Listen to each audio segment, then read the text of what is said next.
He's a freedom fighter. And Sankaralingam. Sankaralingam. And Sankaralingam Jagannathan.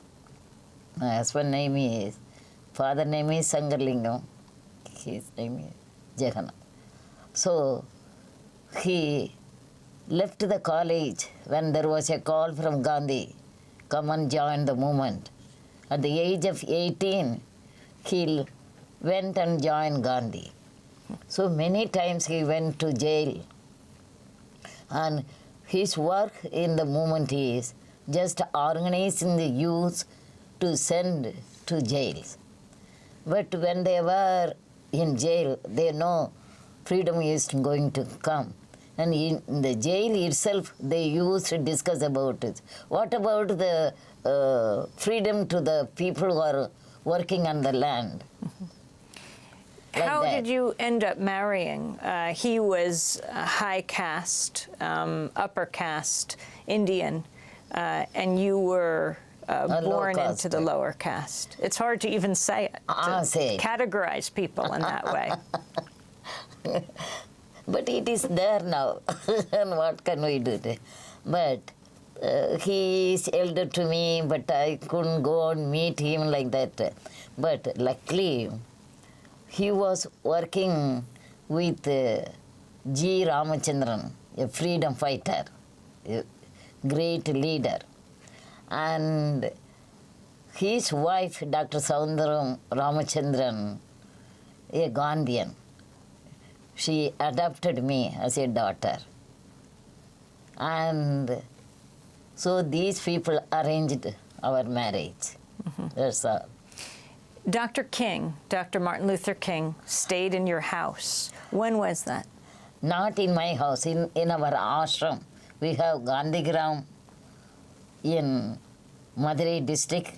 Gandhigram on institution, on ashram is there. A community, a village. Community of people and community living in Gandhian way. At that time, one Reverend Kaitan from Minnesota, Minneapolis, he came to India as a missionary, and in later times he joined Gandhiji. He became a Gandhian worker. He invited Martin Luther King to come for War Registers Conference. For 3 days, he stayed with us. But I told him, you are talking about war registers and peace and that.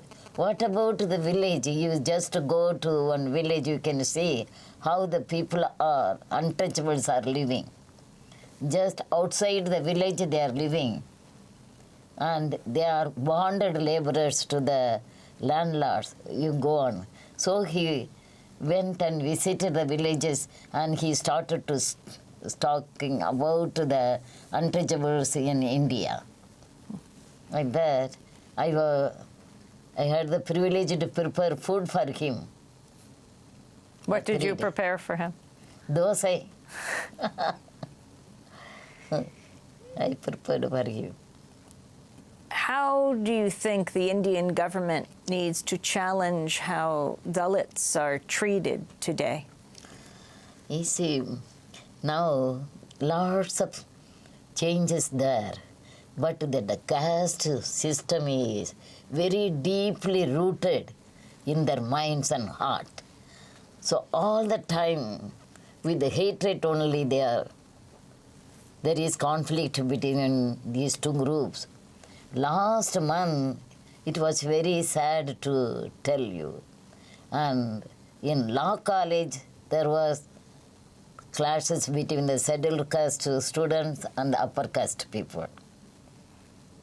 It all, even after 60 years, this kind of social discrimination is very painful.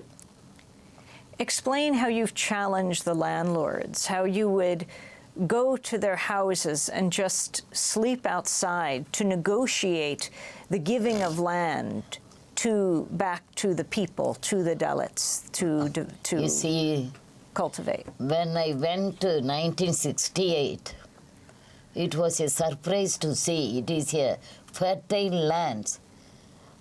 We have studied about that district. That is the granary of Tamil Nadu. So much food is produced, paddy produced. But these people just have a small colony out of the main village and living there just to serve the landlords. Their condition was very painful. Early in the morning, 5 o'clock, they have to start to march to the landlord's house. Only evening, late in the night, 8:30 only, they were allowed to return back. This is, what is it? Where is the freedom for these people? How did you win so much land from the landlords? And then what happened? They told me when I went to the landlords got angry with me. How can you bring equality between these two peoples? They are untouchables. They are wretched people. They are snakes. They used to scold them like, they are snakes. You have come to plead for them. You want to bring equality between these two groups. And the untouchable owning one land, he is a landlord.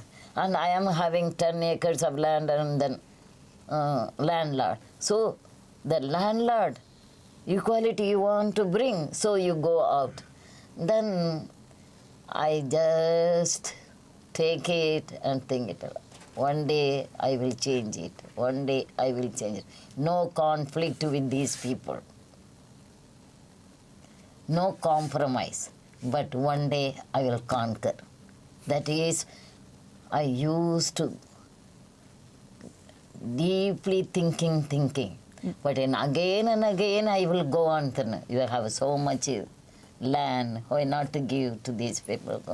No, all right, one day I will take it. Your slogan, no conflict, no compromise. Compromise. One day I will conquer. I conquered. Last June, I conquered.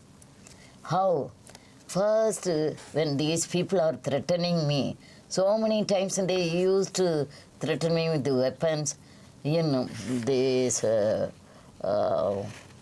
prawn struggle, they brought oil.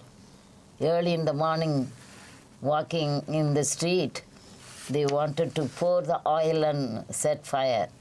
Suddenly I got an idea, if I run, just to throw the oil and throw the matchbox. Then I, with the crossed legs, I sat down, began to pray. Your message to people around the world, it has been some, 28 years or so, 27 years since you founded âLand for the Tillersâ Freedomâ with your husband.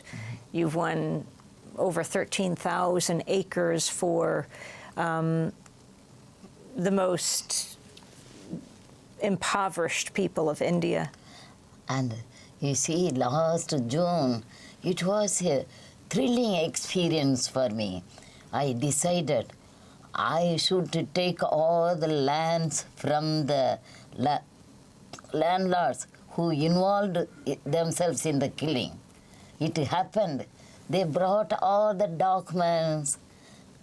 They came in 3 cars and gave it to, and I have a saint following, Ramalinga. His message is, there is, every human is endowed with a divine light.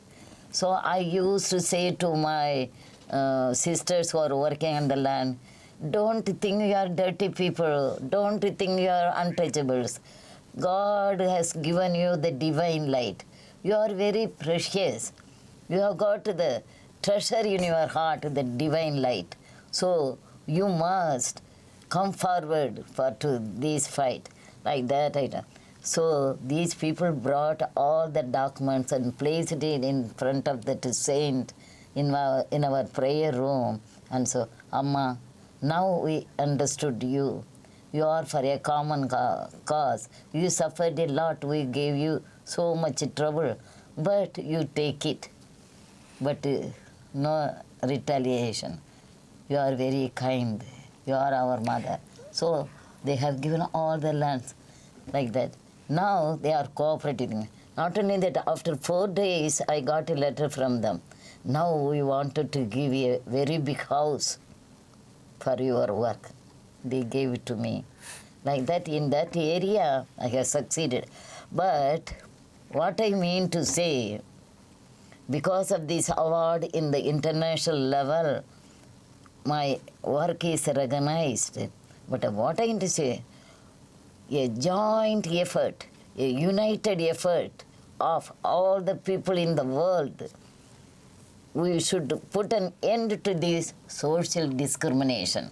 Why this discrimination between the human beings?